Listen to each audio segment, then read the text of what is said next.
Yo, what is up, guys? I'm gonna be reacting to the most insane survival stories that actually happened. Let's go. Frane Selak. Meet Frane Selak, a Croatian with luck so wild it's almost cursed. In 1962, he boarded a train from Sarajevo to Dubrovnik. Then chaos hit. The There's no train train plunged tracks? into an icy river. 17 people froze or drowned in the wreckage. Frane? He smashed a window, swam through the frigid Wait, was there no train tracks on a train? That doesn't make sense. What happened? Did it like water and derail? dragged himself to shore with hypothermia and a broken arm. A year later, Frane tried flying. Mid-flight, a rear door Oh wait, I think malfunctioned I and heard of this blew story. open This at guy just has 3,000 insane feet. luck. He fell nearly half a mile and crashed into a farmer's haystack.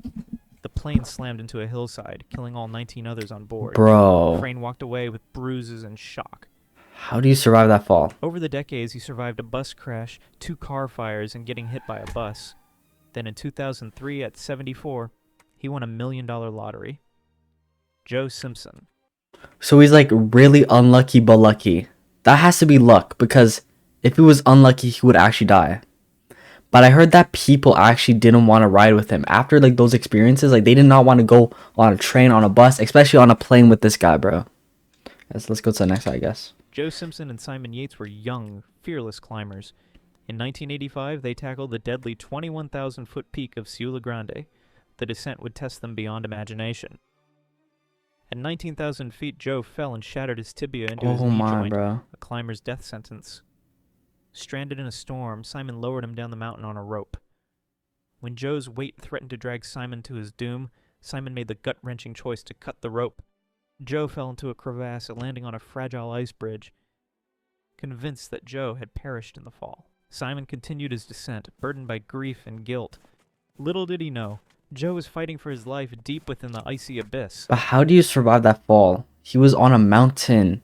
Like, I don't think people could actually survive that fall. Trapped in an icy tomb, Joe faced a brutal truth. No one was coming. A devout Catholic in his youth, he realized he no longer believed in God. Salvation wouldn't come from above. It was up to Dang. him alone. Above him loomed 80 feet of overhanging ice. Impossible to climb with a broken leg. Waiting meant death. So Joe made a terrifying choice. Lower himself deeper into the crevasse, unsure if there was a bottom or just endless darkness. With no knot at the rope's end, one slip could send him tumbling into oblivion. But Joe kept going, fueled by a desperate will to live, whispering to himself that making decisions, even wrong ones, was better than giving up. That's true. After dropping 80 feet, Joe landed in a cavern Some like an ice cave? hourglass, vast as a cathedral. Then he saw it. A shaft of sunlight spilling through a hole above. It was his way out. With his legs screaming in agony, he crawled toward the light, determined to escape. Joe clawed his way out, the world rushing back in a flood of relief. He lay there laughing, alive against all odds. Is he But not the fight alone though? wasn't over. For 3 days, Yeah, I was with about no to say, food or yeah. water, he crawled 5 miles across Like no one thinks he's alive, but he actually is alive, so he's glaciers and kind boulder of screwed. fields haunted by thirst and hallucinations. Miraculously, Joe reached base camp. Simon, who had mourned him as dead, rushed to his side, stunned. Vesna Vulovic. Vesna Vulovic was a 23-year-old flight attendant who loved her job. But on this winter day, she wasn't even supposed to be on Flight 367. A scheduling mix-up put her there. And into history. A bomb, likely planted by Yeah, Croatian GG's. nationalists, GG's. detonated. The plane disintegrated over Czechoslovakia, scattering 27 passengers and crew into the freezing sky. Vesna fell 6 miles, higher than the Everest itself. It was a descent no one could survive. Or so it seemed. She was trapped in a piece of the tail.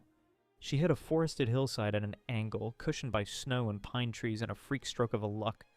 A villager found her alive, but to add to this luck, he was a former World War II medic who managed to keep her alive. That's why I don't understand. How can you be a pilot or like a flight attendant or anything like your job being on an airplane? Like, isn't that one of the most riskiest jobs ever? Like, I don't know about that, but I can never. She suffered a fractured skull, 2 broken legs, a fractured pelvis, 3 broken vertebrae, one of which was crushed, several broken ribs, and temporary paralysis. Doctors said surviving that fall was a 1 in a billion miracle.